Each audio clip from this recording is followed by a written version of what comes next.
All right.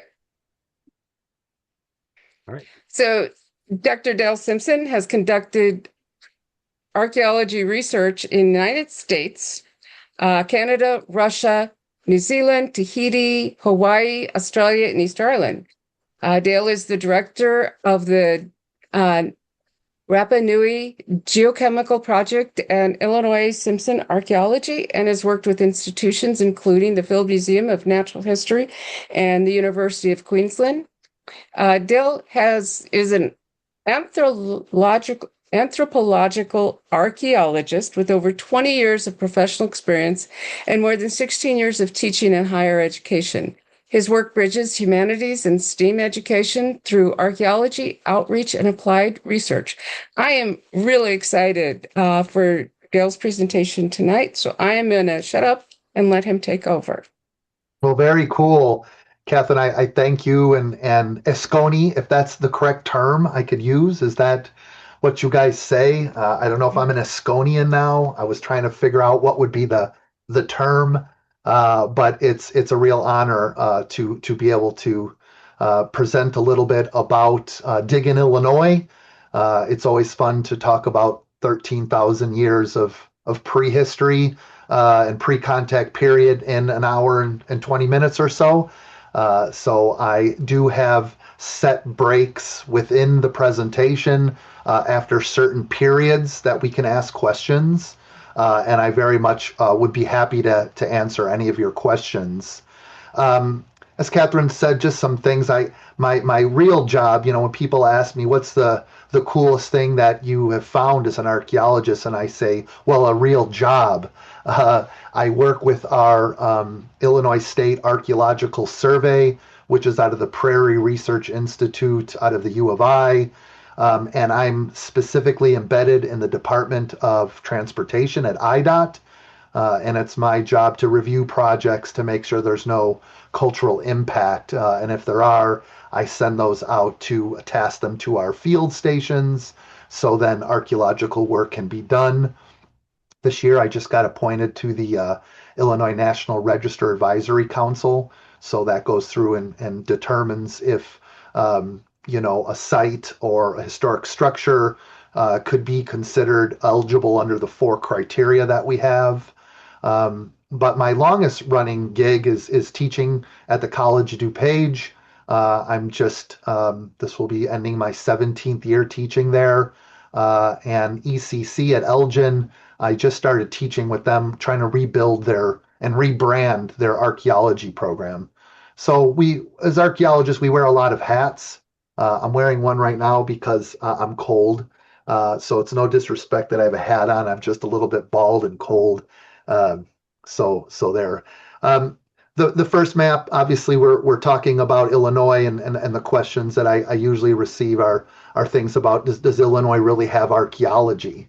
And we do. And my goal here is to really talk about that 13,000 years that we have evidence of humans in our state. This first image is when Illinois was French country. And some of the earliest sites were documented by the French. And we have some written records from there. And that basically would start the contact period. And anything before there, we have the pre-contact period. Um, just as a background. When I was a rock climber back in the day, we always talk about having 3 points of contact on the wall as you move forward. Well, our chat and our work together, we're going to have 3 points on the wall of contact with the past. And our first activity is more of a theory, and then we're going to go into practice, and then we're going to end with a field study. So we're going to try to use a little bit of that scientific process and what you guys do and what I understand more in paleontological studies, but in an archaeological context. So today we'll do Diggin Illinois. I believe March 14th from 1 to 3, we will meet at the College of DuPage. And we were going to be doing what I call Escape the Excavation. It's an escape room based on archaeology. I've done this for quite a few groups. And I basically lock you in a room and you cannot leave until you finish the work. It sounds like someone writing a grant. It's the ultimate escape. And we'll get more information, rooms, and what you need to bring. But I'm really happy for Jeremy for organizing the logistics and the College of DuPage for giving us a space. I guess after working 17 years there, they're actually helping us out.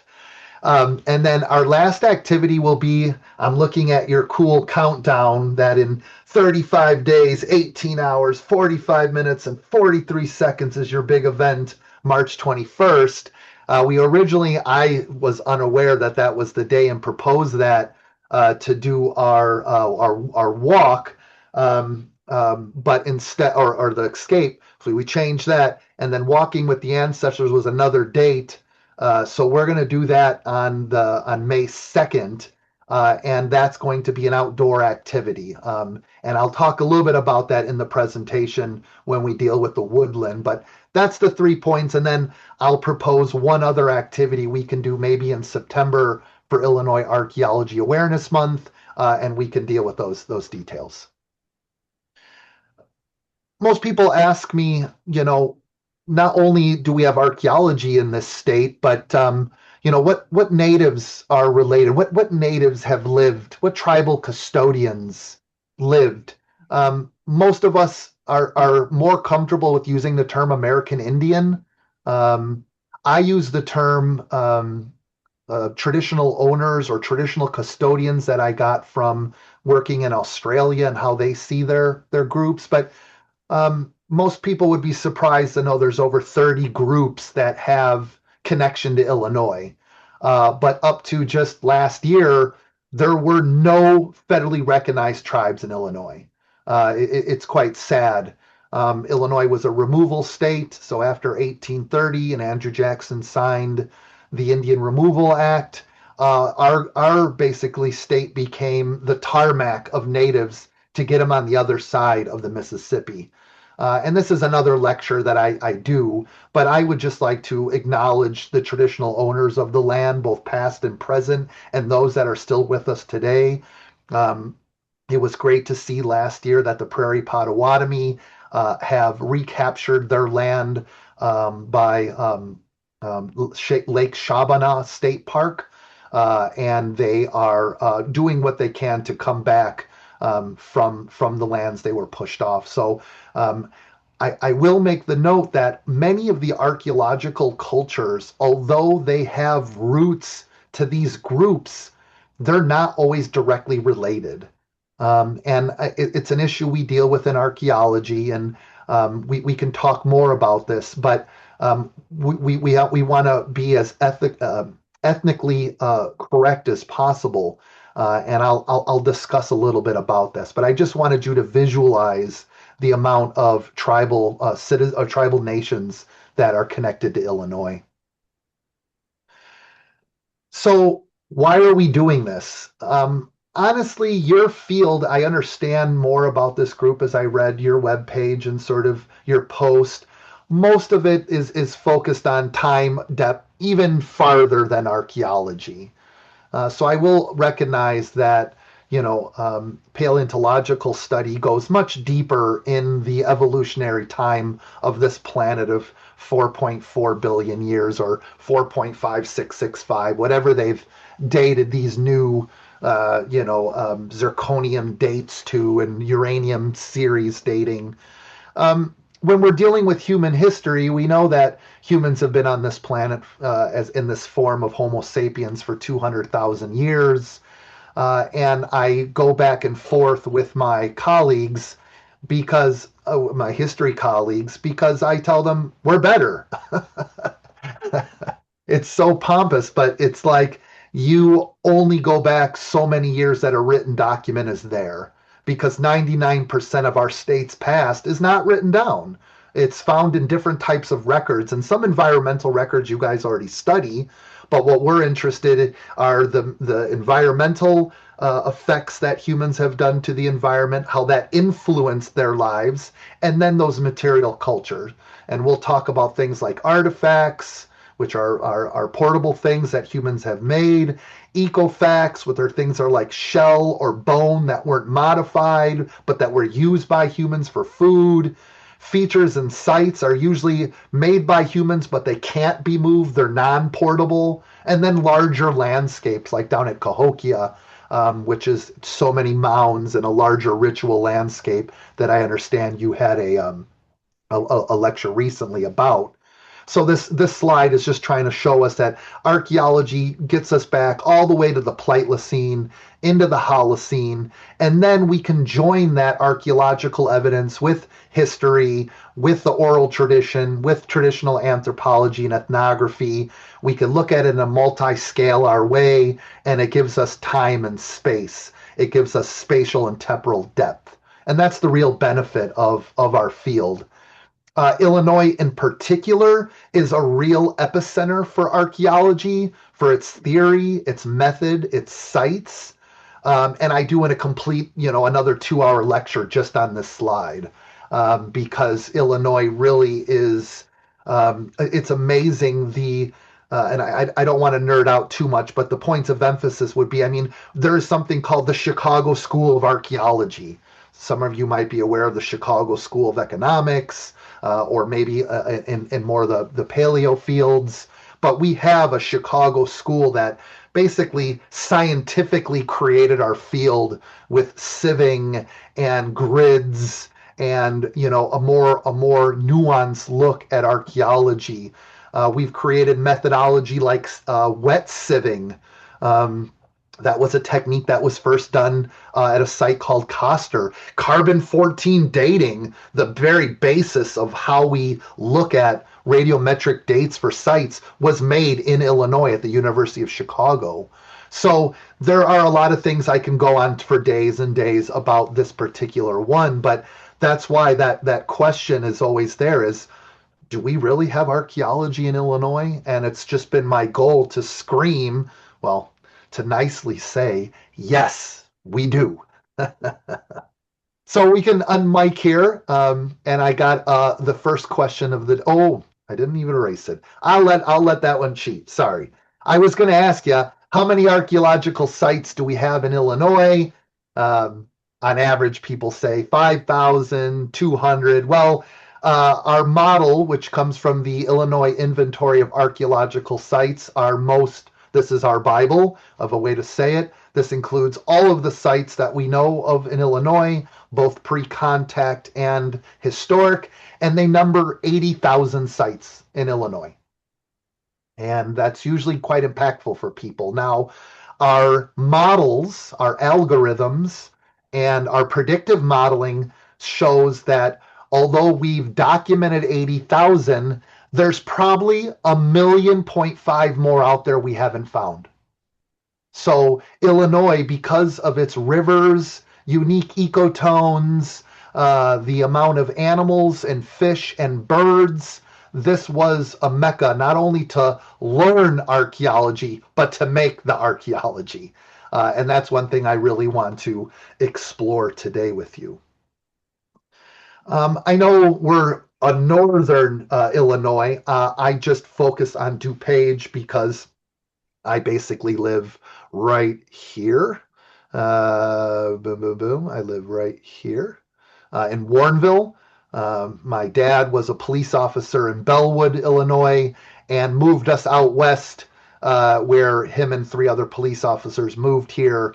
And I currently, after mom passed, dad moved and got a new house. I bought this house, and I'm in my mom's keeping room, which was the genealogy room, and where she dug in the paper trail, I dig in the dirt trail, but we're both after the past. We just use different records to get at it.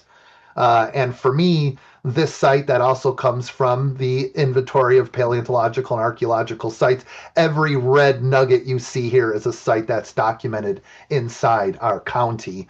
And Fermilab was completely housed in sites, and very important old sites. So it's something that I work with, and I'm working on a little monograph about the archaeology of DuPage County at the moment. So it's something I'm very much interested. But just to give you an idea of what our GIS, our Geographic Information System, looks like, I can click into that. It shows the age of the site. It shows what surveys have been done, and it's our best way to organize these 80,000 sites into a workable platform. So today's goal, if today's the theory section, our goal is to lay the frameworks. Maybe for you more fossil types, I want to lay the strata down of the culture history and the significant dates that we have for Illinois. Um, and they're going to be organized in these little sections that we'll go through. And then after each section, we'll have a pause. We'll open up for questions about that specific period to make sure you're understanding the periods, and then we'll move on to the next one. So if you can just, we'll finish up with the first one called the Paleo-Indian. Again, these are not what the groups called themselves. They didn't walk around and say, "I Paleo-Indian," right? These are archaeological terms that we use, to help us classify these artifacts and ecofacts and sites and landscapes, and they're organized usually by changes in technology, changes in settlement pattern. But the first time we see humans in Illinois is about 13,000 years ago, which would be 11,000 BCE or before current era. Simply, all I'm saying is BC. As we know, we're always trying to update our terminology so it's more holistic and it's not determined by religious dating. But anytime you see BCE, you should know this is before the current era. But notice it has BC in there to help you out. Our second period is the archaic. No, I'm not calling all of these people archaic. It's just, again, a terminology that we use to identify really the advent of the bow and arrow and ceramics, which happens in the woodland. And you'll notice that these phases are subphase, and dealing with fossil hunters and fossil scholars, you know phases and horizons. We're very similar where you're looking to, that biostratigraphy, we're looking at cultural stratigraphy. And that's just some similarities we have between those fields. And then lastly, the Mississippian period, where I know you had a lecture recently from a colleague, and I'll talk a little bit about there, but we'll sprinkle out some good times as we go through. But this will be our strata as we work through. And I tell the kiddos when I teach, I just try to have them remember PAWM, PAWM, Paleoarchaic Woodland Mississippian. And I have them try to remember that. That's then if you're reading a report and someone says, this report documents a late Mississippian site. Mississippian was M at the end. All right, I'm around that 1000 to 1600 current era phase.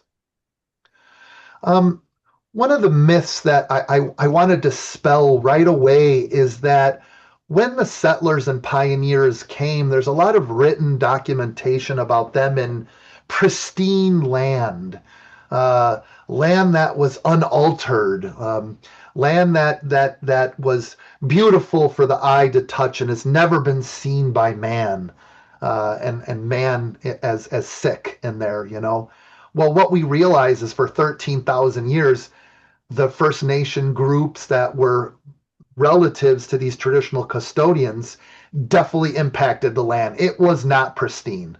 They had forest fires and clearance and land and water course altering. They manipulated the landscape. So we don't want to believe a lot of these narratives about this pristine landscape because groups had been anthropogenically changing them for some time. And what we see is landscapes that were prized by settlers were not always prized by the First Nation groups. So there is a different orientation. So I just want to lay the course down and to say in these last 13,000 years without humans, we've also seen an amazing change in the Illinois landscape. And how we know that then, and the kids always say, Dale, how do you know the landscape's changed? Well, paleoecology. And most of you should be aware of how we recreate past environments. We use paleontology, studying the past pollen, coring. We use dating, and we're using a lot of these techniques, especially in river basins where there's a lot of alluvial soils from water. There's graviturbation from landscapes being formed very quickly, but the human deposits are underneath these rapidly formed thick strata. So we have to core down. Sometimes we core in lakes. Sometimes, so you've got I always have the grad students do the lake while I go fishing. I'm not going to lie. I like to, move away from my work. We have the teeter, the saw teeter right there that pushes it down. But now we got some big bucks. We can use a lot of mechanically driven boring. And when those come up, we can then use our Munsell color charts to identify the different layers of cultural and geological stratigraphy. We then can date all of the microfossils that are in there through our carbon-14 method. That's more of an absolute technique, but we can also use relative techniques by breaks in strata, and then that's macroscopically. And then microscopically and elementally now, we then can look at little things like this, which are pollen. And with the pollen, we're able to reconstruct what types of environments were there. Well, the most important study that has been the backbone of not only of northern Illinois, but also the change of the Illinois landscape was done right at Nelson Lake in Kane County, right in northern Illinois. So again, it's showing this sort of epicenter approach that Illinois and our area is really showing larger macro discussions about the past. And it's happening right in Kane County, where they did 6 different core samples. And once they did their analysis and dated and looked at, basically this is what you get. I don't want to nerd out too much, but I do want you to see that on the top you have the different types of trees and environments that we have found, the dating on the side, and then you have the ratio of intensity of how much of the landscape was dominated by that particular species or landscape. And you'll see a general trend through time of when humans first arrive on this landscape during the Paleo. You're going to notice this was mostly a spruce and sedge mixed forest type or closed forest type environment. It was nothing like the prairies that we see today. It was a completely different landscape. And then as time starts to move on, we start to see a radical change that's warming up, and tree species start moving up the Mississippi and from some of the other river basins and starting to push out. But then we also seem to notice the prairie starting to form anywhere from 6,000 to 8,000 years ago. And the more hardwoods that we are used to, that you see every day, that you're more used to with the oak and hickory. So I get sometimes folks from the Forest Preserve District of DuPage County, and I play sort of the, I'm not the devil's advocate, I'm just the advocate, and they say, well, we want to restore this to the past. I'm like, which past? Are you going to send it to the prairies of 6,000 years ago? Or are you going to return it to a spruce sedge forest from 13,000 years ago? What's restoration? And the idea that a lot of these groups want to restore to is what the pioneers saw. And what they saw was already an anthropogenically changed environment. So we have to keep that in mind that the Illinois landscape has radically changed through speciation, through the eradication of certain species, and so forth. So what we do then is we take our timeline, our strata, and then what we do is we map that then onto, remember, we got PAWM, so I map, well, this one, sorry, yeah, MWAP, a little bit backwards. Um, and there I can really dial into what species I would expect. And notice by the A, that archaic period, notice that by then the oak and hickories are really are dominating. And that's going to have repercussions about the tools people are going to use with a change of species like that. And we'll talk about how some of those big megafauna start disappearing. They become extinct, they move to other areas, so humans have to adapt to a new environment, and then adapt when the prairies come in, and then adapt to what we're living on in today's day and age. So the environment always plays a backdrop in understanding the past. And again, this is coming right from Nelson Lake in Kane County that gives us this information right here in Northern Illinois. Okay. I usually do a lecture about all of these areas, about human migration.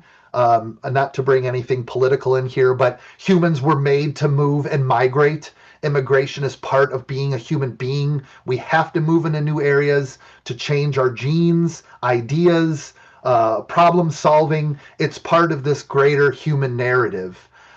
We talk. I could talk about all of these. I would really like to talk sometime about the Pacific, but maybe that'll be a next year or in the future. What all I'm going to be able to do talk to you today about is this starting here about 25,000 years ago, and we're going to discuss sort of just our area in here. But again, we in another forum or another place in person, if you have more specific questions about migration in other areas, I would be happy to do so. So let's sort of zoom into this little circle right here. And this is going to be, I mean, I'm sure some of you have taken Archaeology 101 or, Human History 101, and Chapter 2 always starts out with the Bering landmass, the Bering Land Bridge, Berezhnia, right? We know during different ice ages throughout the Pleistocene, which is 2.6 million years ago to maybe 10,000 years ago, there's the movie Ice Age, and they're showing the icebergs and glaciers are retreating through time. As it gets warmer, the ice melts, the water level increases, but when there's a lot of freezing and it gets cold, all that water gets trapped on the glaciers, and what happens? The sea levels drop. And when the sea levels drop, it opens up these land bridges that connect what we know as Russia and the United States through Alaska. When we see the land that is above ground as tundra compared to refugia, which is the land that becomes available through the sea level change, and then these paleo drainage lakes that would have attracted game as they were moving in there. Humans are following the game, but let's not forget that animals could be moving out the other way, right? So it's not just a one-way in thing. This is basically a highway going east and west. However, because humans are coming from of Africa through Asia, the only route that they can go is from the west to the east inside Alaska. So this is probably one of my favorite images to have us thinking about strata and thinking about the movement of large megafauna inside. You also have the different types of biological communities moving in that humans probably were interested in. But regardless, our anchor is understanding the patterns and movements of animals. It is a fundamental human thing. Not only were we made to move, but we were made to move and study things. My son, who's now 20, he'll be 22 this year.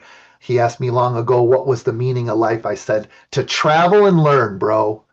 And now he's already been to 6 countries and he's doing his own thing. So my point here is humans aren't that far off, and they were probably moving into new areas, finding new resources. The same curiosity that sends us to the stars and different planets in the future was the same interest and curiosity that brought these Pleistocene people into the New World. You'll notice that they have the dog with them, which I will talk about. It's a very important bit of our colonization of the New World.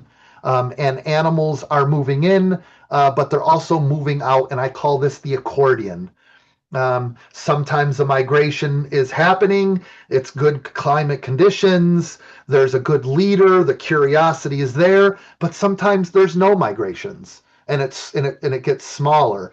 And we can see those parallels even today's day and age. About right now, we're in a period of sort of there's not that much migration through the political situation. 4 years ago, there was probably a larger accordion. And these things have been happening for a very long time since the start of the colonization of of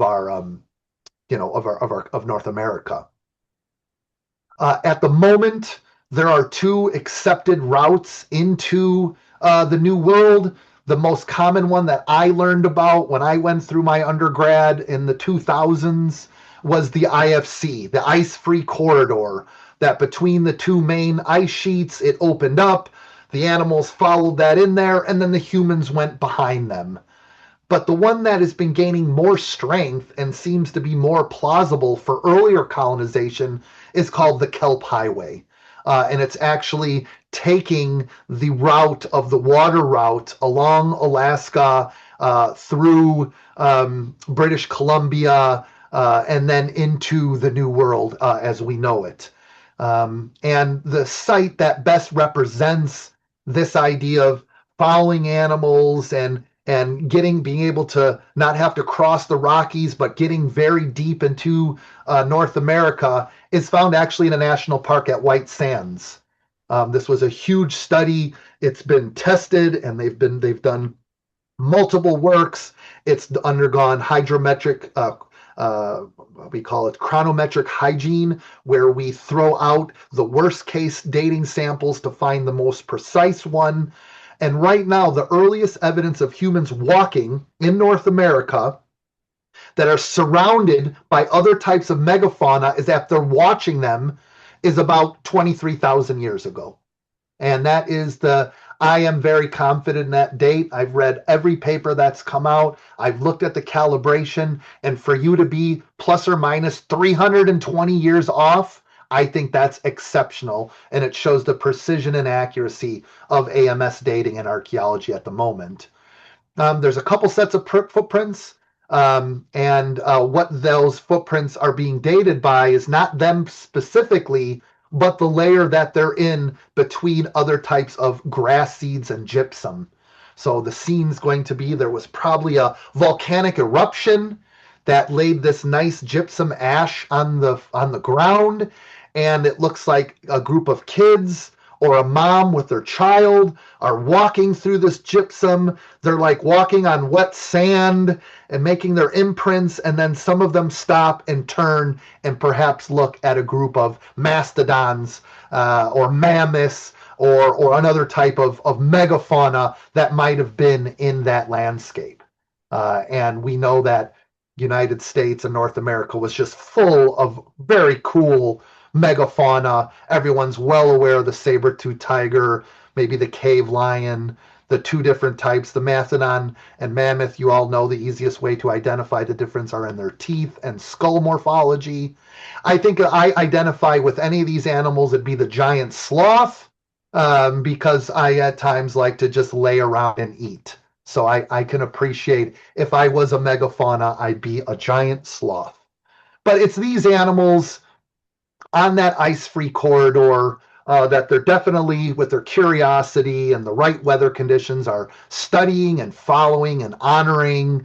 But the Kelp Highway probably even had a larger biodiversity for them to do the same activity. And here's just an example of these animals that even if they're not hunting, these animals have migratory patterns. And they may have just been like, where are those guys going? Let's go. And that basic sense of curiosity. So if it's going to be marine mammals of different sizes, all of these have been traditionally hunted by Inuit groups and traditional Eskimo groups and Arctic groups from those areas. And for me, the most interesting, because I love it, is the amount of fish. I think fishing was one of the main reasons people were moving through. They would go to these freshwater, seawater interfaces with migrating salmon and trout, and they would just be able to camp and hang out at those little places. And in fact, some of the evidence is showing that these would have been very sought after resources, and groups even until today are using these similar resources. So there are some earlier dates. The most common dates that we have are much later. We have outliers, which are good, but I always remember my stats, Prof. A lone date is a vulnerable date. A standard deviation date is the standard. So what we see, the largest amount of dates that are found in coastal sites and in sort of that IFC, you can tell them that they're dated between, we'll say, 15,000 and maybe 12,000 years ago. Okay, that's where we know. And most likely the groups that went down that kelp highway hit California all the way down to South America, and perhaps the groups that go through the ice-free corridor, they're the ones that come all the way to Illinois and really colonize the entire America. These early groups are not, even though the site that we most know of this early group is called Clovis from New Mexico, we see early artifacts that date, beyond 10,000 years ago all over. And if you look at even our state, yes, there is a little bit of holes as you sort of get into our southern region, but around where those glaciers were retreating and some of the last of the megafauna were going backwards, here we have a great concentration. So all these dots represent where the almost 2,000 sites that we know of early inhabitants in North America. So our database, this is from the Paleo-Indian database of the Americas, and anytime that a work comes in, it gets plotted. And notice this sort of trend through the ice-free corridor, but notice that we don't really see that many, and that's why that kelp highway is, because probably a lot of the sites that they were visiting are underwater now, and we don't have them. So we have, just because they're not there doesn't mean that they don't exist. It's just the lack of archaeologists finding them, or the sites are gone. Just a couple more things before we get into the paleo in Illinois that we have to really talk about is glaciers. Glaciers are the most radically forming events of the Illinois landscape. The reason why we are the corn and soybean capital is because glaciers smash down this entire landscape. And the only area that glaciers don't make to is that southern tip of Illinois, which we know is some of the most unique geological formations if you go to the Garden of the Gods. That's how Illinois would have looked like if the glaciers didn't get there. But instead, if we're all, I know that some of you are in different states, but if all of you in Illinois, if you were here 15,000 years ago, you'd be crushed under a glacier right now. We'd all be dead. So we have multiple flows that have gone on throughout the Pleistocene and before. The most notable for us will be the Wisconsin and Illinois phases. Notice this little area that's been named the drift list. I'm sure some of you know about this, that glaciers don't get to, and you'll notice that area has its own geological morphology. So with these glaciers and us understanding how they recede, we're also understanding then where those resources and lakes and rivers may have formed. So we're very much interested in the landscape of glaciers and what would have been exposed. And would those animals and megafauna, would they have retreated with those glaciers to stay cold with a lot of that heavy fur and used to an environment that was colder? And is that what drew humans into Illinois to follow those migrations? Some of us argue so. Then we in Illinois as well, we have specific glacier landscapes. And these are places that once we understand the geomorphology, then we can start thinking about site selection. You can imagine why hunters would want to sit on drumlins or higher moraines because they're going to have a visual scape. They're going to be able to see more of the landscape. So therefore, a lot of these early sites we sort of target that where you have outwash or eskers or braided streams. We might want to look there because they're also not just hunting huge animals, but a lot of times they're after riverine resources, especially things like muskrats. And we'll talk about that. So I'll since that's our first little bit, I'll just do this. Let's do a stop share so I don't blab on too much.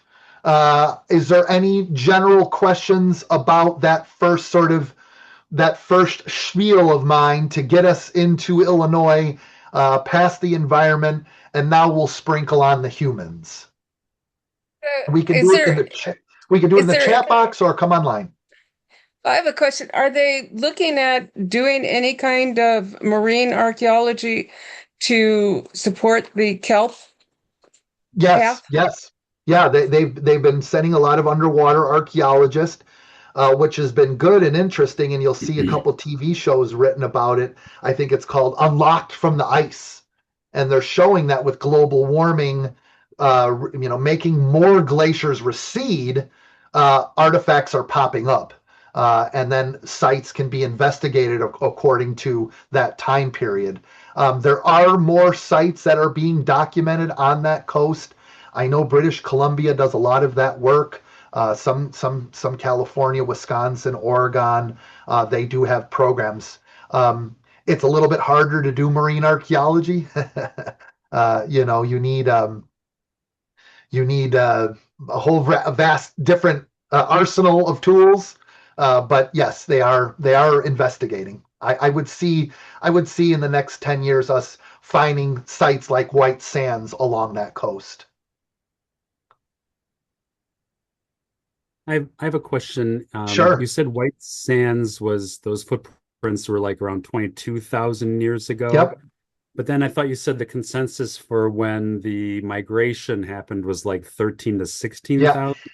That's the standard deviation. That's when we're getting more sites coming up of that time. But then we have these outliers that don't fit our standard deviation. So Okay. that's good science is in the deviation, right?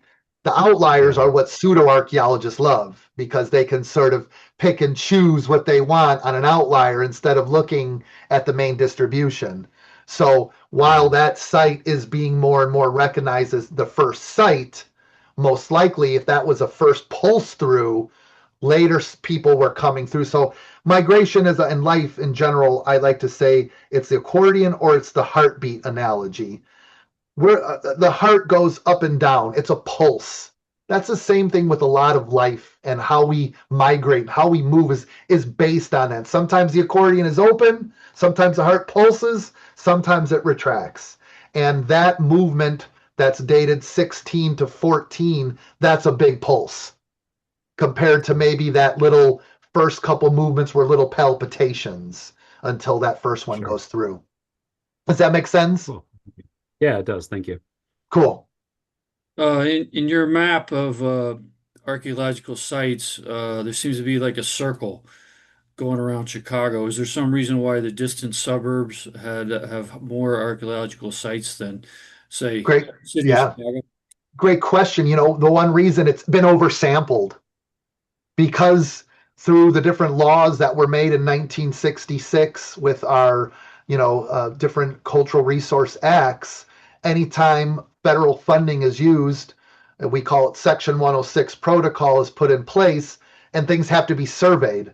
So one of the reasons that sites have been found so much here, well, because more archaeology has been done. It's a sampling issue, but being next to, Lake Michigan was much smaller as it was at one time. I mean, the lake was much tinier, and we have archaic sites that now would be underwater, right? So just due to that, Chicago has been a meeting place, not just for trains, but for humans for a while. And then they can leave that, they can go down the different, the Fox, the Dupe, into Des Plaines, Kankakee, then into the bigger Illinois River Valley, and then in the Mississippi. So it's quite a popular place. Okay. Maybe we'll do one more question at this stage. I just have There's one a- real quick one for you. Sure. Has LiDAR become more prominent in Illinois' usage? Yeah. I mean, I use it every day when I'm identifying if, for example, a new bridge is going to be put in place. And I could look at Google Earth or our high resolution photos, but I can't see topography. I can see XY coordinate, but I can't see Z. We can use it for things like mounds, things that pop off the ground, and ditches, but because most of LiDAR gets used for places that have a lot of canopy and jungles, because the LiDAR can see through there. That's why you see, you wake up in the morning, new Mayan temple found through the jungle. Well, because someone was using LiDAR to find those. Some of our models show that LiDAR is not the best for detecting sites without going there and ground truthing. So we have 2 points. We have remote sensing. We get 10 possible targets. Then we put boots on the ground and we shovel test pit. And when we can join those two things together, we're doing better science. So in the long, yes, LiDAR is helping a lot with our cultural resource management. Yes, it's helping us find mounds that are above the ground. But in things like farmers' fields where it's quite flat and there's no evidence of topographic change, not really. Okay, cool. Well, that was good. That's some good questions there. I see where we're going with this. All right, so let me just go back. We can all see my screen. I always ask that question when I get back into it. Yep. Thumbs up. Okay, cool. Yep. So our paleo, remember, 11,000, 7,000 BCE. Again, we always contextualize ourselves with those glaciers and the environment. Geologically, we're entering the Glenwood phase, which is about 13,000 years ago. Here you can see the ice margin at what 13,000 would look like. Notice that Lake Michigan is still completely covered, but notice that by then Illinois is glacier free. Okay, so that's when we can really start. But because the glaciers have just left, it's very cold, but it's wet, and those early colonizing species pushing from the south, along with flora and fauna, are starting to move their way up north. And who do we think right behind the flora and fauna? It's the humans. And that's what starts bringing them up into northern Illinois. It's, as we discussed earlier, it's sort of an open spruce parkland and a mixed closed forest. And it's probably littered with things like mastodon and mammoth, stag moose, reindeer, and elk. And we'll see reindeer and elk last quite long into the timeline in Illinois. So where mastodon and mammoth and stag moose sort of go farther north and they're becoming extinct, we don't see deer as prominent as of yet, but reindeer and elk are definitely very important. Now, if you go to any sort of museum, this is sort of the image you always get during this Paleo-Indian period, is a whole bunch of usually half-naked dudes with spears trying to kill mastodons, right? This is the common, like, over-representation. And, we in Easter Island, my goal has been to demystify the past. And we have a lot of this sensationalism. And we usually see a lot of butts and guts, as one of my props called it. And yes, they are hunting mastodon. We have great evidence. There's a site in Mastodon State Park where we have stone tools and lithics that we call stone tools lithics embedded in mammoth bone. And so it is happening. There's been more studies saying instead of hunting, these mammoths were being driven into stakes, sort of drives. But again, I think that this oversimplifies a very complex group of people that were masters of their domain. Okay. Just a little background. We think in Illinois at that time, in this period, maybe there's 100 people, tops 1,000 people. We have maybe 400 sites in Illinois that date to this period. Many of them are campsites. And a lot of times we don't get the best carbon-14 dating. We use mostly the inference of stone tools, of the lithics. So where you guys use that biostratigraphy for dating a fossil through another context, we use that dates from other areas that do have carbon-14 dating with that projectile point so we can discriminate it and then propose a date. We see them really focused on kettle lakes and marshes, which is that end product of the glaciers leaving, early drainage. And one of the cool findings is most likely a very common resource during that period was the muskrat. They build very easy to find dens that can be, or huts, excuse me, that could be knocked over and you could pick up 6 muskrats and have food for you and your family. But other high priority animals would be the reindeer and elk. So the issue with this period of getting these dates is really sometimes Illinois soil is very acidic, and it'll eat that organic material. So anything from baskets and clothing and feathers and things that and shafts that really are the dominant feature of the archaeology, they deteriorate away. And all we end up with is usually the stone tools. And that to me is my specialty. I was raised in a good 4-school field of anthropology where I learned about stones, bones, thrones, and tones. So it was stone tools, bones, language, and cultural anthropology, or how people live today. But the stones don't lie. My entire lab here is filled with a variety. The most commonly known point of this period is known as Clovis, for a site basically in New Mexico. They're very known for this flute. And during our hands-on experience, I will show you examples of these. But these are very common Lancelot points. They would be used in a compound a tool. A shaft would be attached. Perhaps sinew and cordage would be used to tie on there. Some have hypothesis that one shaft, a hunter would carry 6 or 7 of these on them. And the goal is you're not going to kill a mastodon with one of these. What you want to do is poke as many holes so it's like Swiss cheese, and these mastodons and large megafauna bleed out. So you can imagine when you pop a balloon with a pin in 8 different places and the water starts going and then you throw the balloon and it shows the wet. Well, that's what the humans are doing. They're tracking those bloodlines. So these tools are found pretty much all throughout the United States.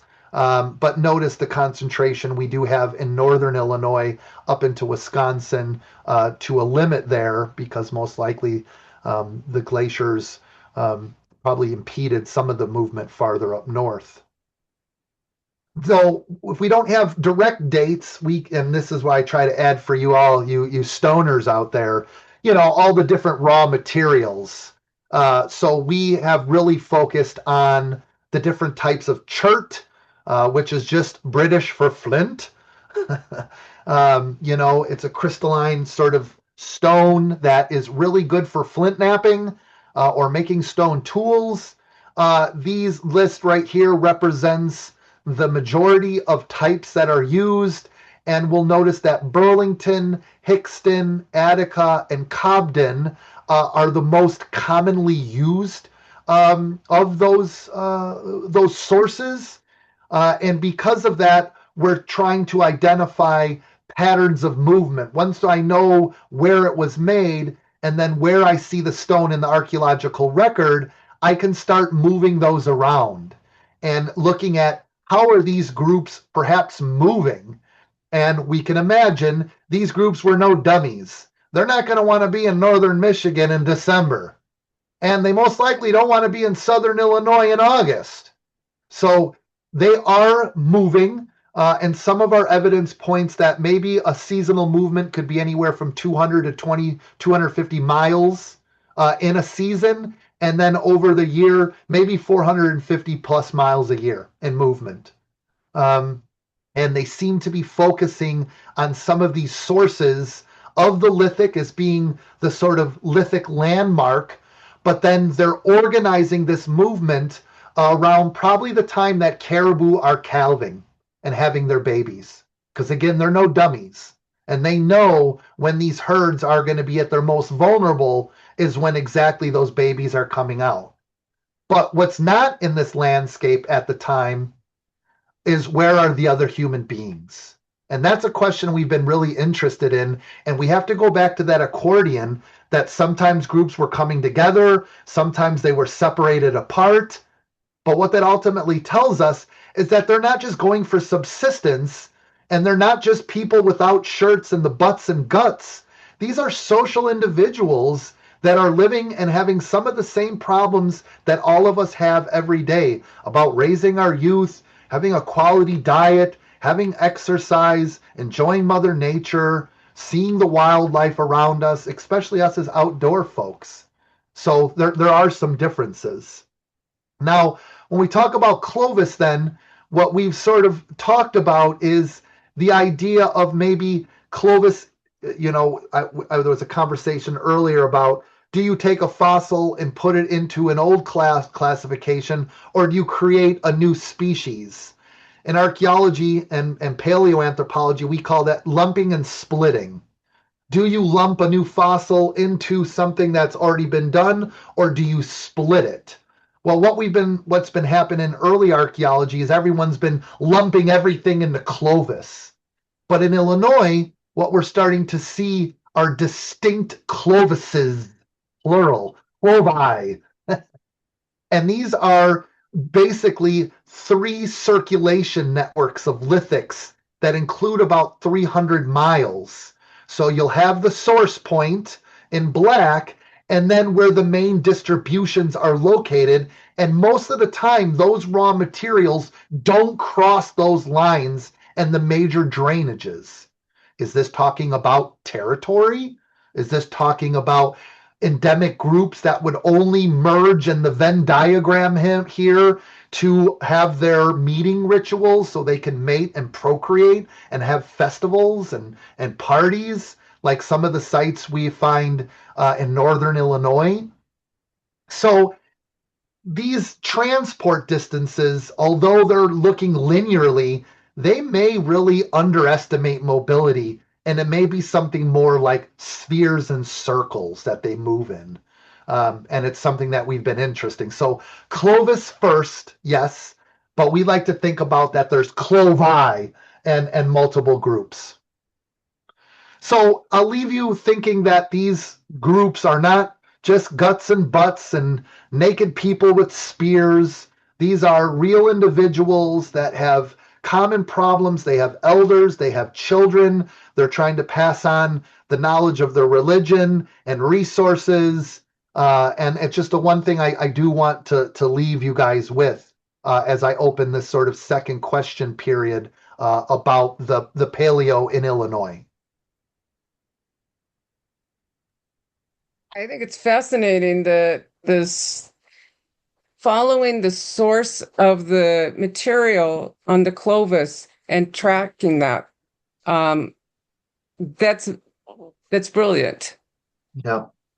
Yeah, it's a lot of work, a lot of colleagues' work and our own work. But you guys are paleo people of the present, because you go to the lithic source or the fossil source, you go and meet a new group of people.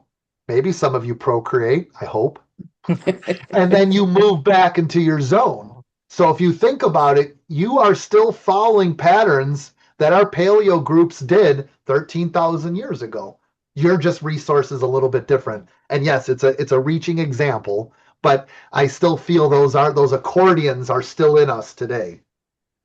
That makes perfect sense. I mean, if you think about the fossils I've collected and I have here in my house, and I compare it to others in the group, we're going to see a lot of those paths, connecting back to the source. Yep. Very interesting. I do have a question in the chat. Why did the glaciers end up avoiding the Wisconsin driftless area? Because of the Green Bay Packers. Why not? Why the hell would you want to go there, dude? No. That is a lot of contention amongst paleogeographers and paleoclimatologists about that area. Some discussions have been made about different torrents of rivers that would have formed that may have blocked patterns, tectonic uplifting that we don't see today. And I think that I would leave that question in the hands of the geologist. And it is an interesting portion about why exactly. And if someone knows a little bit more, I'd be happy to listen and learn. I've heard a variety of things, and no one seems to put a finger on it.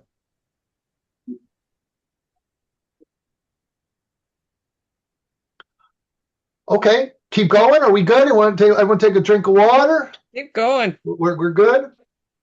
All right. Yep. Okay, so we're going to go back here.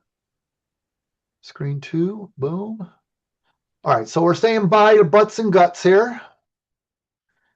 Let's go to now our longest period, really, in Illinois pre-contact period is the Archaic.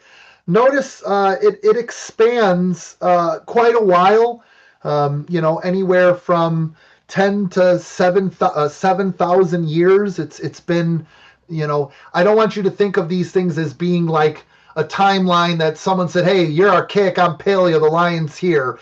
There is overlap, and you'll notice some of those numbers overlap because we don't live, evolution's not a ladder, it's a braided stream. And that was the mistake of a lot of early anthropologists, believing there's this sort of unilineal approach to evolution in stages. Well, that's not the case here. But the Archaic, we are starting to see more sites during that earlier period, middle and late.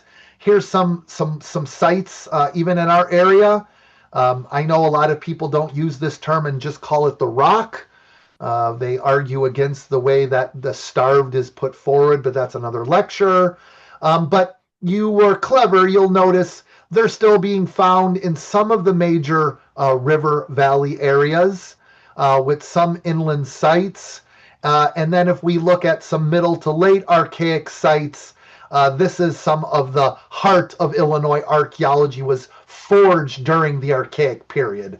This is where many of those early techniques and the Chicago school would work, and later groups would work, where we had maybe 400 sites in the Paleo. Now we've identified about 2,000. So we know that political boundaries didn't exist. There was no Indiana and Illinois in the Archaic period, so sometimes our work needs to expand beyond political boundaries. So what are some changes in the environment here? Well, we're going to see some ebb and flow of intense warming. We have the 8,000 BCE cooling event. There's a couple different terms where you want to talk about the earlier younger Dryas or the hyperthermal. But what it really does is with this cooling event and with the movement of trees in and perhaps native groups purposely setting fires out in the west for maybe different types of hunting, whether it be buffalo or deers, and the wind pushing, we have something that really starts to be called the Prairie Peninsula. And this is what's going to give us the Prairie State name, is something that happened between 6,000 and 8,000 years ago. You'll notice just this little bit that we call that Prairie Peninsula. So we have that, that bit is based on those glaciers smashing the Illinois down. Then anytime something jumped on the other side of the Mississippi, and we see that sort of sedge forest disappear, well, in come those colonizing prairies. Here's a very famous village by the rock, the Grand Village of the Illinois, which was smack dab, but that would come at a later time. So my button up here is that this ebb and flow influenced local paleo environments, which impacted the behavior and subsistence strategies of archaic people. We're going to see the animals that they once depended on gone. The flora and fauna that, besides the megafauna, changing. So here the Archaics are really a period of change, of innovation. We see it especially in our stone tool diversity. We see an explosion in the amount of tools that are being made. You see that move from those Lancelot points that Clovis were using to these very beautiful side and corner notched points that we would believe would be hafted to a spear and then would be used as with the addle, which is basically the spear thrower. The word is right here, ATL. So if you say Georgia, Atlanta, addle, that is the tool that is dominant. And the majority of stone points that we find in Illinois are not arrowheads. They're actually darts that are for the addle or they're knives. So what we call those before the bow and arrow and the arrowhead, we call those simply PPK, a projectile point or a knife, because sometimes we don't know. Sometimes we don't know if they would have hafted this to a knife or they would have hafted this to an addle, to the dart. So we're also careful with our classification. So what does this show us is that changes in projectile point morphology reflect shifts in hunting traditions. So they're hunting different animals. They're able to perhaps work more in communal groups and look for pack animals. And now you can imagine those elk, those deer, perhaps the remaining reindeer are really going to be important. Another big intervention, once you move past chipstone, we have what's called ground stone tools. I usually say in this point ground stool, and I'm glad I didn't say it. I'm proud of myself. I actually didn't let it slip. So ground stone tools are usually metamorphs or river cobbles that get sanded or through abrasion into different forms. The typical mano or matate or sort of grinding stones, anvils and pounders. This is something that is unique. And then your question has it got to be, well, what are they using this for? Well, if the forest is changing from that sedge into hickory and into oak, what's going to come along. It's going to be the nuts. And now we start to see a specialization of that. We'll also see other type of ground tools like adzes, which are basically four-sided axes. You will see some on our hands-on event. And also what is a unique phenomenon we call banner stones. And the idea that these are maybe sort of ceremonial pieces, but they also may have acted as a counterweight for that addle, because it's very heavy and you're carrying around this thing with the big point. So if you add a banner stone, it'd make it easier to balance your stone out. So this tells us that changes in these ground stone tools reflect increased complexity in tool production and use, or specialization. The coolest bit for me, and I love the archaic for this reason alone, is we probably have some of the first canoe people. The dugout canoe is probably invented during this archaic period, and it comes with the invention of adzes. Adzes can be used to hollow out a canoe after firing it. And now you have a dugout to explore all of these riverine and backwater marshes and lakes and rivers that Illinois is rich from. So we think some of this Dalton culture may be some of the first groups, because the ads pops up in their assemblages, and this is leading to an increased mobility, the ability to access water resources, both flora, excuse me for the typo, and flora and fauna. So that's a huge breakthrough. We also see in this period a specialization in fish hooks.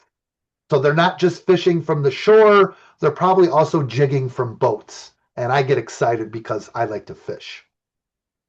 As we saw with some of those grinding stones, the megafauna extinctions are moving through with the deglaciated landscape. So these groups, these hunters are assemblage. We see them targeting smaller prey, deer, small mammal, birds, fowl. But they're also getting in those aquatic resources, turtles, fish, and then plants, nuts. Grinding stones are so common, nutting stones. And most likely these are a crucial base that some of the first cakes or breads are being made, that you can use that ground meal, and that would be very helpful. So ultimately, the shift in subsistence leads us to resource seasonality. So they're probably moving not just to follow animals, but north and south, depending on when animals show up and plants show up. And this will lay the foundation then for horticulture, of us domesticating what we call the Eastern agricultural complex. Trade, you'd be surprised. I mean, during the Paleo, people are coming together, but most likely they're trading raw materials, but they're probably trading themselves, because there's not as many humans on the landscape. They need to procreate, so they're trading ourselves. But as the archaic moves on, we see these huge trade networks, even in Illinois, with exotic materials coming into our state, all the way from the coastal regions and Appalachia, the saltwater oceans, things like obsidian and Knife River flint, shells and mica. All of these are coming from exotic areas, showing the archaic people, most likely using that dugout and being able to move with the seasons, are bringing things into Illinois. So it's quite fascinating. This is some of the first intercontinental exchange in our country. And it happens right through Illinois. So all of this trade network suggests connections, interactions across regions. Something else, I get a little bit of pushback from my older colleagues saying perhaps I'm too woke in this one, but I would argue in the archaic period, we start to see the appearance of the one percenters. I think it goes back much farther in time than we give credit for. It's not just something with the consolidation of the wealth since the Industrial Revolution or medieval times. This is something that goes back because we have evidence of social stratification in the archaeological record. We see two complexes known as the Old Copper Complex and Red Ochre Complex, where, yes, they're using copper all the way back then. Some burials have copper, some do not. Some burials are painted with red ochre, some are not. And our inference is haves and have-nots. Now, these haves and have-nots, it may not be at this moment an ascribed status where it's passed down through a family. It may be through achieved status by your ability to be a good hunter, a communicator, a shaman in that regard. But something is happening where there is some type of differentiation in human beings. And these cold hammer artifacts, part of the Old Copper Complex, that, yes, I have found copper in an archaeological site 10,000 years ago in Illinois. It's showing that artifacts are moving from being utilitarian and having status. And we find that quite interesting because not everyone has them like they all have the stone tools. So some social dynamics are changing in this period. And one site to highlight, which is probably the most famous site in Illinois during the Archaic is the Coster site, down by Campsville, Illinois. There's two very important archaic sites that we'll talk about, but here's sort of an artist's rendition of the Illinois River, full with some of these backwater lakes on a nice bluff line, lots of hickory and oak, a huge flyway for a variety of birds and fowl, probably a lot of deer and small mammals. And this is a perfect site. And in fact, it's probably the most famous Illinois site besides Cahokia. It really was spearheaded by Dr. Stuart Strever, who some would argue is the godfather of Illinois archaeology, with a lot of the work he did by starting the Center for American Archaeology, which is still in Campsville. This site of Coster was so important that Campsville was built because of the site, and that they excavated underneath the Coster family. It was a farm site that had a historic deposit, and once they excavated, they realized it had 25 cultural horizons dating back 8,000 years, which is about 300 generations of people.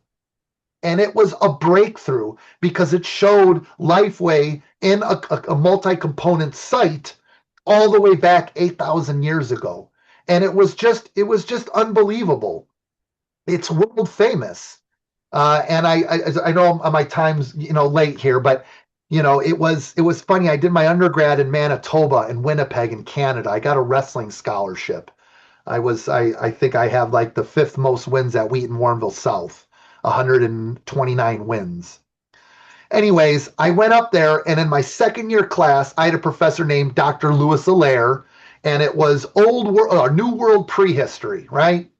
And it goes through the different areas, and sure enough, he knows I'm from Illinois, and he's this little Frenchman, hilarious French accent, but powerful, super Jedi master.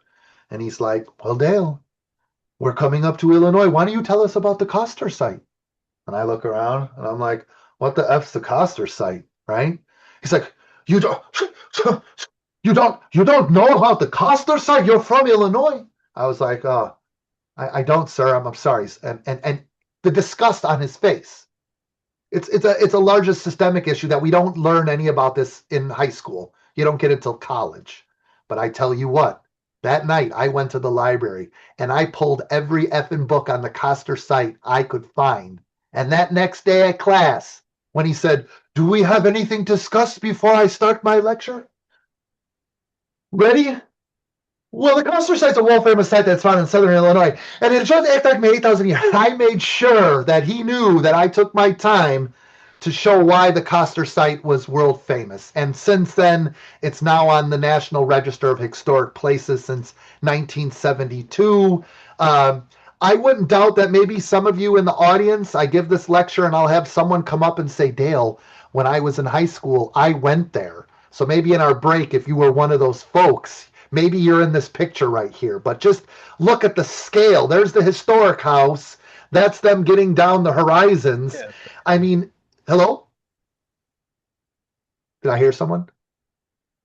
Do we have someone that was there? All right, maybe not. But again, field schools and children and schools and classes, they went there to see this amazing site. And I could go on and on and on, but I just want to show you just the scale. And there were a lot of new techniques that were pioneered here, like wet sieving and flotation. So after you do an excavation out of, for example, a fire pit, you'll then take all the charcoal after it's been through a sieve. You'll put it in a wet sieve. All of the hard materials will sink to the bottom, but all of the seeds and charcoal will float to the top. And this was a breakthrough pioneering by a woman who was Stuart Strever's wife. He gets credit for inventing it, but she really invented it, to be honest. It was her work in the creeks that invented it. But it was just such a huge scale. And if you want to read, there's a lot of publications out there about the Coster site. And like I said, it's a whole lecture. And this, I always honor this to Dr. Louis Allaire, who made absolute fun of me in that class. And I try to know now everything about the Coster site. Last thing there, I just want you to notice this little guy right here. We all see what that is? A little bow wow. This is probably the coolest bit of the Coster site when people say, what would you highlight the most? Well, I tried to show you in that earlier picture of humans, moving through Berezhnia 25,000, 16,000 years ago, and undoubtedly they were with dogs. They had already domesticated. It's the first animal that's ever domesticated is the dog. They're bringing it with them not only as hunting partners and companions, but as food, as things get rough. In fact, when a lot of the French come up there, a lot of the chiefs would serve dog as a prestigious meal to the early Europeans. So this dog has a huge connection to us. And it really starts understanding the domestication of dog in Asia, but understanding how it becomes one of our pets and living family members is because of Coster. And actually, we find some of the oldest intentionally dog burials at the Coster site and at Stillwell. And we find they didn't die of butchery. They weren't eaten. They were actually laid to rest in a burial site. And dog burials are unique, but there's quite a few in Illinois. We see them with sort of similar sizes, but one has been argued that there may have been enough morphological variation that one would have been a pack dog to take out a pack track, and one may have been more of a hunting dog. So there's ideas that there's even specialization with our pets that we have. One of the reasons we know that they're domesticated is we can look at the strontium and the isotopes and oxygen, nitrogen, and teeth to see what they were eating. And sure enough, a majority of their diet came from fish. And I've seen dogs fish. They're not really good. But what they are good at is waiting for you to finish up all those bones and make a gruel and then feeding them some slop. And in fact, when you look at dogs that they dinner on in Alaska, that's some of their favorite thing to have is leftover entrails from salmon. And they just go to town. Well, that's not a new thing. So what we're seeing then is that these bones through the carbon-14 are dating to about 8,000 or 10,000 years ago. We have this dog at Coster and Stillwell, and it becomes the earliest domesticated dogs in the Americas, and it's the earliest evidence of intentional burials of individual dogs in the global archaeological record. So with that, I just say bow wow. Because that is wow. So when people say, what's man's best friend, it is the dog. We domesticated the dog well before the cat. And the reason why is because we're using the dogs to hunt and migrate. We don't start our domestication of plants and animals, of plants till 12, 11,000 years ago. Cats are domesticated 9. And what are cats doing? Eating the rats. That's eating our grain. Right? So when people say, who's been fighting the fight, cats and dogs? Well, you know what? It's dogs. Sorry, cat people, but it's an archaeological fact. All right? I'm speaking facts. All right, so that's the archaic. I know I'm pushing time. So why don't we get some questions about the archaic or some discussions there? Oh, David. Sorry, I'm reading the back trail. He's going back with the Packers theory. Oh, man. We got a cheeseheads in the ranks here. You just insulted my cat and she left. And usually she's right here in everybody's face. I saw her. I was like, she's not going to like this part. Yeah, she got up and left. I mean, that's funny. I have never taken so many notes as I took during your presentation. Pages and pages. I just was writing. I need to watch it again and again and absorb it. Sure. Fascinating. Absolutely cool. Fascinating. And two, we'll tie in with our, this next site, the next section, we're going to tie in with our field visit. And then these first two phases will tie in with our hands-on lab. So things will come into more into view once we go through our triad of attack here. I have a question about, and at lattice, the tools, Addle. addles. Okay. Yeah, I'm never going to remember that one. Were they, since they weren't showing up earlier,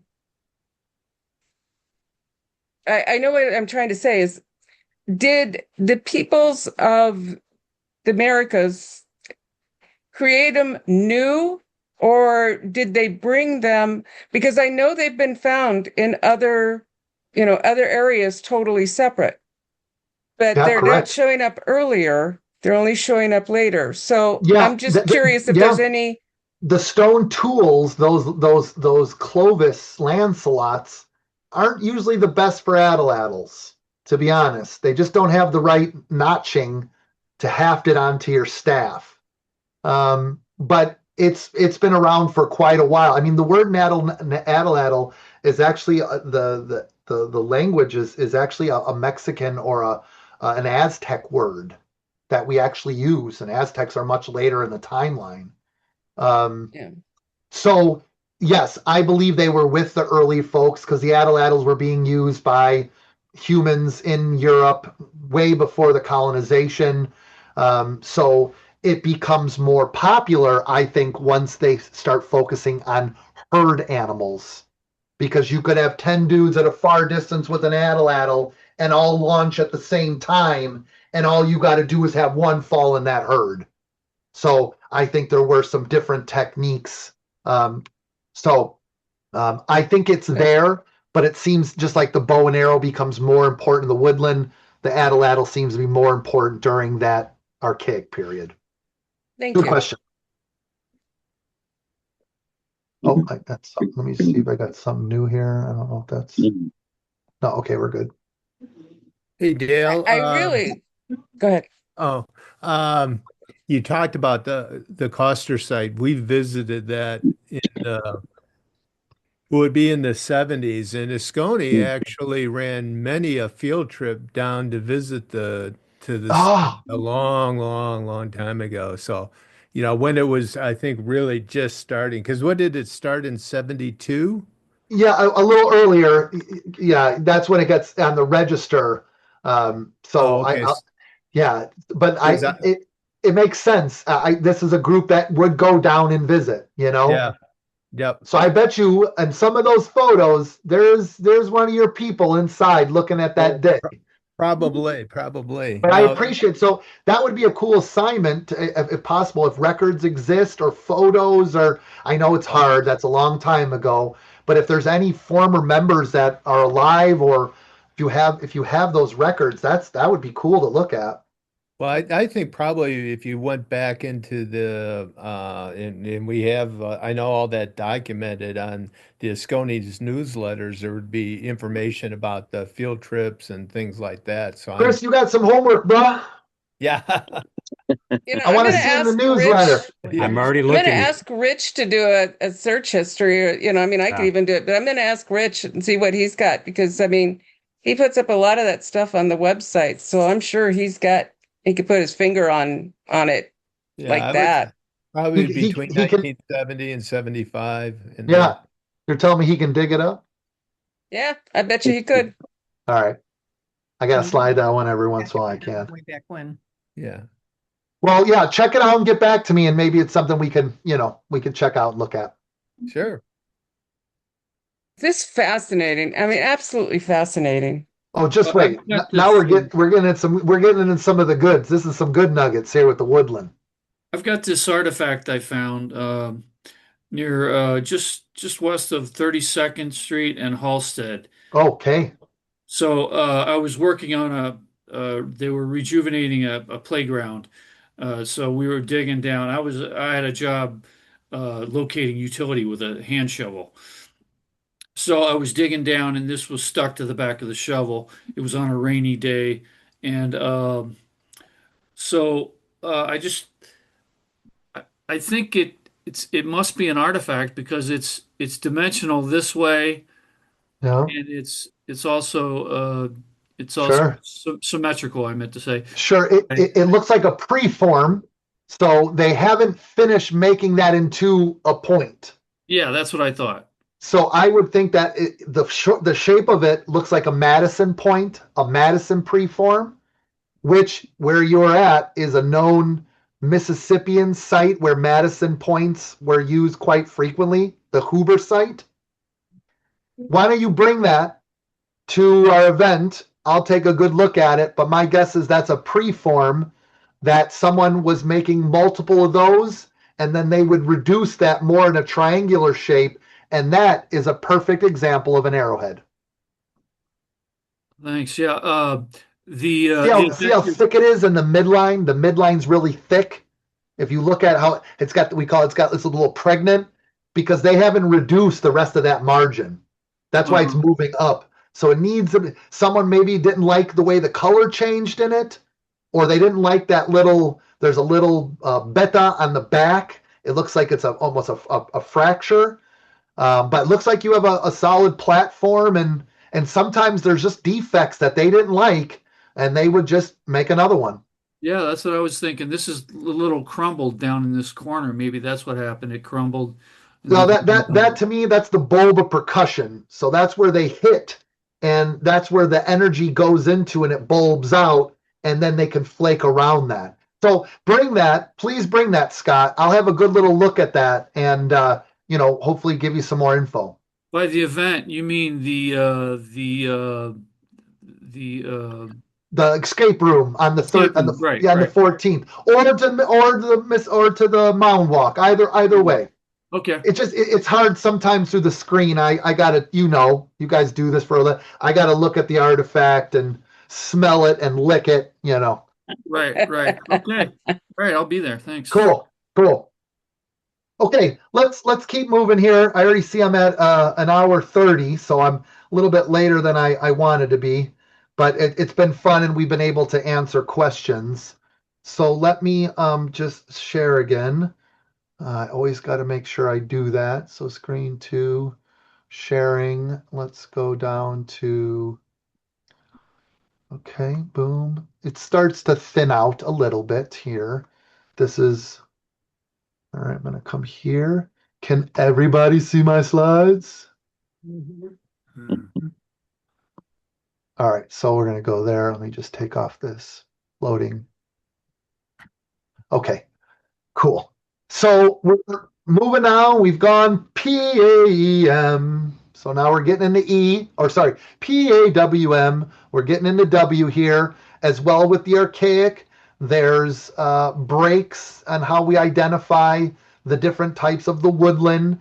And that name basically comes from the woodland area that we have in Illinois, woodland camo. But where we saw an earlier explosion of sorts in the archaic with different types of tool diversity and the boats. And here we're seeing really identifiable, what we would say, archaeological cultures. And a lot of them are located, they're coexisting at the same time. They're experimenting with similar things, but like any state would be, they have their different iterations of what they are. In our northern area, the most dominant form would be the Havana Hopewell, which some say the epicenter is down in Havana, Illinois, where there's the very famous Rockwell Mound that actually Abraham Lincoln had a debate on. But this explosion is fueled by an increase in demography or population, by a huge amount of technological increase, including the bow and arrow and ceramics. We really start to see the domestication of plants that we'll talk about. We see sort of economic, ideological, and socio-political complexity, and that's sort of my specialty. That's what I am most interested in as an archaeologist. And then lastly, what you all should know in this period is the first evidence of mounds. And for our field trip, or for our site vision, we're going to visit a woodland period mound. This is where we'll go to Winfield. This will be in May, where it's a little bit warmer. We'll meet in a parking lot at Hedges Station, another historic site. The walk's about maybe 0.9 miles in, 0.9 miles out, unless I go fishing, and then you're on your own, because the DuPage River runs right next to it. And if we do an afternoon and I can get on the golden hour for some smallmouth on the Dupe, you might be on your own. But I will talk more, obviously, about the woodland. I'm going to give you some generals because we're going to talk a lot about it when we're on the site. You can visit today on your own. Sometimes it can be a little tricky. I wouldn't go there in very early spring because it's muddy as hell, unless you're prepared for that type of work and like to get dirty like we do as archaeologists. I like this picture here because basically if you went out and went to Herrick Lake or Blackwell or somewhere in my area, it's going to look exactly the same when the woodland folks would have been out on the landscape. There hasn't been that much change. The dominated oak and hickory forest have taken over. The prairies have become sprinkled throughout. But we do see a little bit lower temperatures because we're still fluctuating. There's still issues of global warming that we're trending upwards. But precipitation is higher, a little bit more rain, so it positively affects the water table because it gives more water. It lets people probably navigate into areas they couldn't get to or access backwater channels or lakes. But it will affect the growing season. And we see the Eastern Agricultural Complex, which is this variety of crops like sunflower and goosefoot, maygrass. These are little seed-bearing crops that were used way before corn and the Three Sisters would have been used with beans and squash. These were plants that were most likely domesticated in that archaic period and move into the woodland, but we'll really see the woodland starting to focus on first squash, then beans, then corn, as it comes up from Mesoamerica. But while that's an important bit, they're still unbelievable hunters and gatherers. And we should be well aware of what an ecotone is, right? It's the joining of many ecological zones into one area. It's like a whole bunch of fingers coming together, and then that run would be the ecotone. And these woodland people are excellent at finding an ecotone. If the biological survey tells me they've identified an ecotone, I say send an archaeological crew there, because most likely there's a woodland site there. They were really well of focusing on that. So this overlap brings flora and fauna together, and we see, a similar environment in these ecotones that we'd have today. But we would probably see bear, wolf, and still some elk laying around before they start moving upwards and southwise outwards. For lifeways, we see a longer life expectancy because of most likely some better food that's more reliable. I don't know if the diet breadth is good. I would say they're eating much more variety in different periods. Here they really start to focus on some more crops. And with less movement in the landscape, we start to see more village life. But with village life, benefit, good. But we also have disease, bad. And people had to deal with things like waste and living together in nuclear settlements. And then things like, what happens if someone from another group comes here? Do we have means for conflict resolution? So overall, there's more population on the landscape. And in fact, we see about 8,000 sites during the woodland. And again, you'll see the dominance on the riverine locations. During different periods, though, like for the earlier woodlands, we see them on the major valleys, So these people are claiming a stake. But then by the middle woodland, when the good real estate is sort of taken, we see people on the tributary rivers where they enter and they start pushing inland. And we can start to see almost an early suburbanization from the main river valleys. But then by the late woodland, we'll see a dramatic transformation. We're going to start to see this circular village plan with a central plaza, the houses around, and most likely a mound or two, an effigy mound, maybe a burial mound.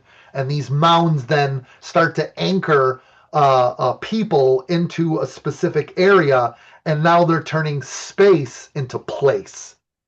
And now we can start thinking about different types of territories. So along with that environment and settlement patterns, the two hugest inventions, I had a professor say, the woodland period is the archaic, except it has pottery and the bow and arrow. Very lazy way to classify what's happening, because he was very much only focused in technology, right? So we see these beautiful ceramics. Most likely they precede basketry and using gourds for boiling and storage. But now these ceramics could be used to boil gruel, to store seeds for next year, to have different type of symbols to represent socio-political activities or rank. But it's really the bow and arrow that changes the game, because now it's much more effective. It doesn't draw as much energy and impact, but it's much easier to use, especially in woodland environments, to carry, and it really helps them focus on a different type of subsistence like deer, rabbit, raccoon, turkey, fish, mussels on the river, although mussels were also during the archaic, turtles and fowl. So those are the main subsistence base. Gathering, we still see the tubers and nuts as we did in the archaic, but fruits pop on: round nut, hazelnut, hickory, grape, a wild grape, sumac, blackberry, elderberry, wild black cherry, and persimmon. So we see them diversifying and really being sort of omnivores on this landscape. And that traditional ecological knowledge is, at one time you would move to the resource, now you move the resource to you. And that's a real switch from really hunters and gatherers into more sedentary type structures. So we see some wild roots in the archaic cultivated. I had mentioned that Eastern agricultural complex: squash, goosefoot, sunflower, sumpweed, knotweed, little barley, later tobacco and corn. And this is crucial. This is the real evolutionary jump. I'm sure all of you, or maybe many of you, have a garden of your own, and you're able to, stay longer in a place. If you have now everything's so commercialized, but back in the day, if you had your victory garden, you could stay longer. So seasonal encampments are going to last longer. People aren't on the move as much.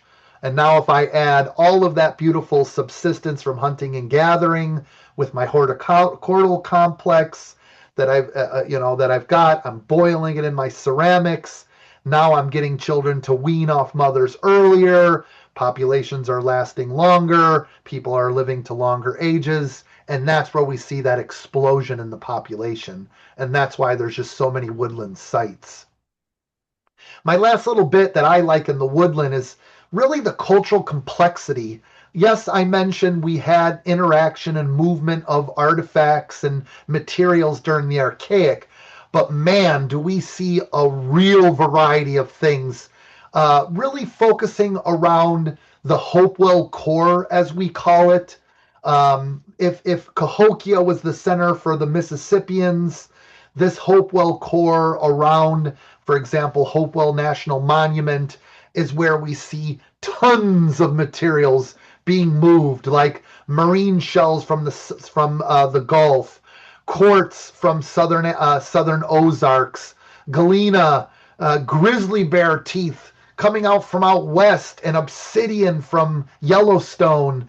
The Dakotas have Knife River chert, copper from up north, silver from Canada, shark teeth. All of this material is being found in Ohio.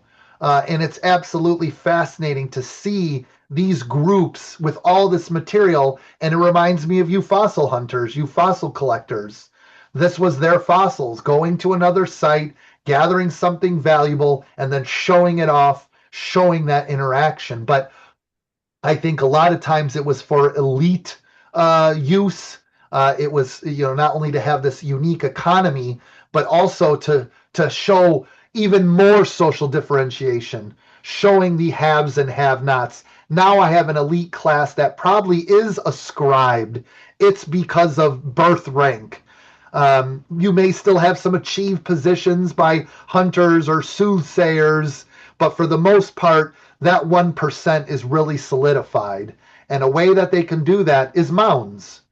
These mounds elevate them above the people. They get them closer to the ancestors.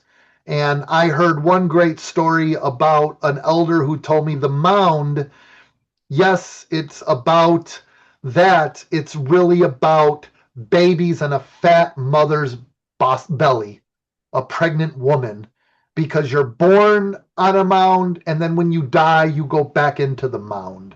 And it's the idea that mounds are representing life and death. And who sits on top of life and death?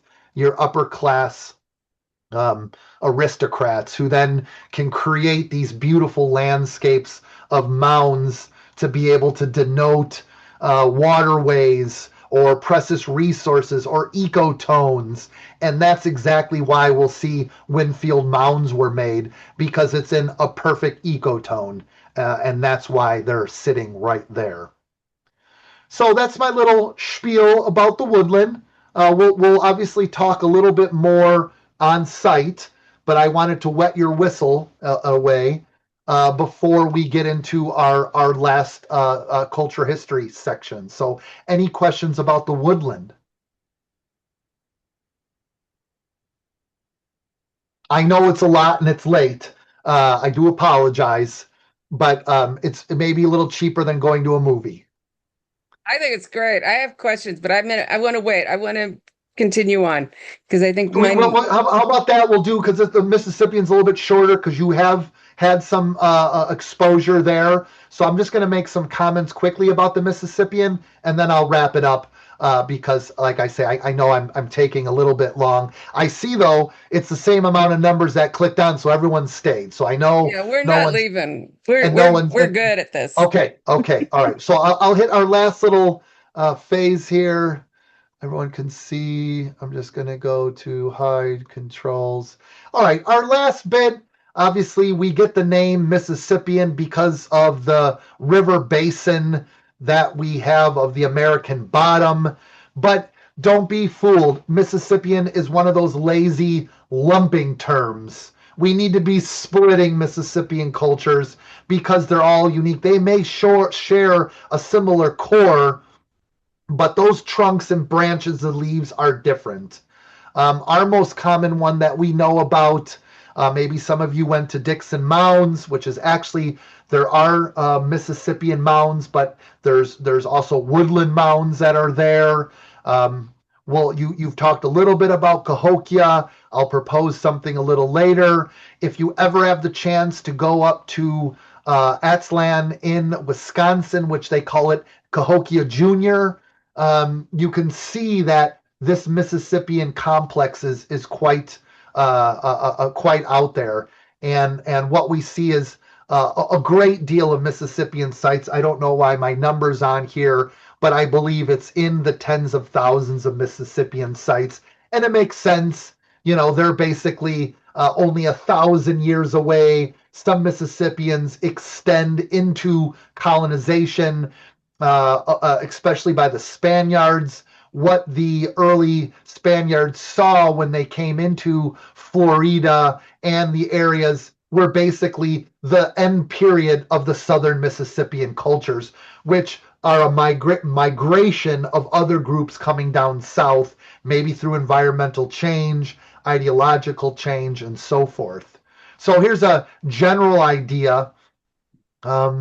it's such a unique phenomenon, these Mississippian, because in 500 years, it's amazing the complexity of habitation. We see huge capital sites like Cahokia that probably brought in people from all over the Mississippian sphere. We see then sort of city centers that pop up around Cahokia, but also large city centers like Kincaid Mounds, or perhaps Albany Mounds. Then you have these regional villages that are outposts and sometimes larger on the rivers. And then you have the farming hamlets, and then you have the farmland, and then you have the unknown. But it wasn't that unknown because the Mississippians also have their trade routes based on those earlier woodland lines. This begs the question, with so many levels of habitation, do we have urban development? And Mr. Mounds, Bill Ismiger, argues that Cahokia was the first city in the New World. He says, as we said, Cahokia is bigger than London when it was formed with 20,000 people there. It had distinct architecture with different areas and plazas and wood henges and mound building on a huge scale with maybe 120 sites, 120 mounds. So there's Angel Mounds. That was a huge flat top mound that had smaller mounds around it and burial mounds and sometimes palisades around. So it's what we're really dealing with is a complex society with a large cosmology. There's sort of this interaction between the priest chief, who's that intermediate between the gods and the people, and his location on the mound highlights that. We have that intensive horticulture based on still the hunting and gathering, which is still always crucial until today. But here we see the importance of the three sisters, right? Corns, beans, and squash. There's an intensive horticulture. They're really starting to use a type of permaculture where they build smaller mounds that they plant the roots of the corn in. They plant the pumpkins, so the pumpkins basically consolidate the mound. Then you can plant the beans around the corn, and it's one sustainable system. And in fact, we have found many of these mounds in multiple locations, suggesting that mounds were not just for burial and to venerate the ancestors, but probably was an important bit of the day-to-day horticulture. When you have a specialized horticulture group, sometimes we find they were using scapula of bison, but a real specialized part of really in Cahokia were these chert hoes, Mill Creek chert hoes, a very specific place that these farmers wanted these chert hoes because of their hardness, and this would help with the mound intensive horticulture. So if you have this surplus then of this healthy permaculture, you have a larger population can be fed. You then can store for changes of season, save the best seeds. But what we see a lot of time is the 1% is already taxing, and they are taking some of that surplus, that first fruit ceremonies, and then they can use that for a variety of aspects, like architecture, building mounds like Monk's Mound, building ways to document the movement of the stars and sun and moves like Woodhenge, that is really, I call a pre-contact Rolex watch, and it was for the elite to keep time. We see things like sweat lodges that pop up. We see medicine huts. We see houses that are built like having additions through time. Some Mississippian houses, though, are burnt and then rebuilt as there's some type of ritual for cleaning. So all of these are pointing to a very complex urban zone with a specialization of ceremonial and secular architecture around with all of those mounds. If those are the features, the artifact classes themselves are undoubtedly produced by specialists and artisan class that may be sponsored by chiefly ambitions. or those that are in good standing with trade. They use a variety of things from copper and clay and stone. Their very famous ceramics, though, is crucial for us because, like biostratigraphy that you use for fossils, here's our chronology because we have dated context and we know when the ceramic comes in from other areas. Then we're able to date. If we didn't have carbon-14, we can just look at rims, patterns, sherds, and it gives us an idea of when it fits into that ceramic sequence. My last little bit, you already had a chat about Cahokia. I can go on. It's another whole lecture I talk about.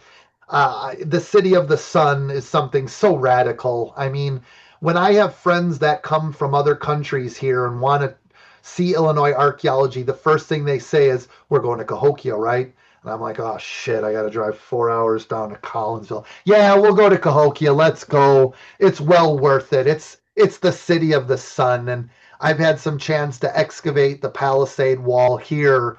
And it was a really eye-opening experience to see sort of what people are living like inside the wall, outside the wall. We start to see, the 120 mounds on each side of the river, the different type of planting fields that they have, canoe jetties, wood henge. I mean, the Barrow Lakes. I love Cahokia too. One of my favorite stats is they needed 27 million baskets of dirt. And when you excavate Cahokia, you can actually see individual lenses of where someone dumped their basket on there. And what's really cool is that some of those dirt types are different. And some arguments are that people are bringing dirt from their homelands all the way to Cahokia to contribute to the Great Mound. And I find that fascinating that here is a group of people in the common good, well, probably the common good of the chief, but they're still having this communal activity of making mounds through single dirt layers of baskets. I find that absolutely fascinating. Just another sort of view of some of these trench homes. A lot of woodland homes are made of singular posts. Mississippians were quite smart. They decided, hey, we're going to prefab our homes. They made trenches, complete walls, and then lined the walls inside the trench. And we find that quite clever as a bit. Now, I've got a cool proposal, maybe for one of our trips in September, which is Illinois Archaeology Awareness Month. I lead a tour down there. It's something I'm sure you can discuss with your board, do what you got to do. We can do a couple of things where we can drive down to Cahokia in the afternoon and sleep at a hotel and then wake up the next morning. So we have the full day there. Or if we want to get up early, it's 4 hours down there, maybe 4 hours at the site and 4 hours back, which is strenuous, and I don't prefer it. I prefer we go down there, we'd have a chat, a dinner, nice dinner, wake up early, do a variety of hikes, visit the mounds. Hopefully by September, the interpretive center will be open. It's closed at the moment as they're redoing a lot of the infrastructure and some of the new exhibits.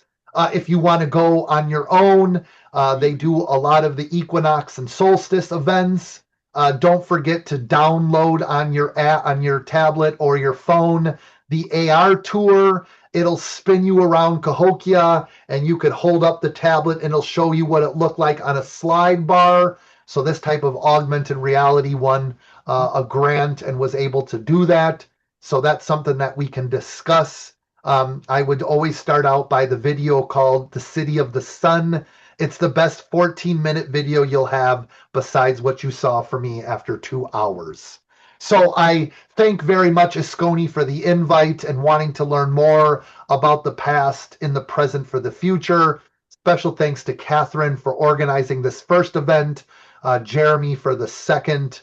I look forward to seeing you at COD. I believe in 1 month registration will go.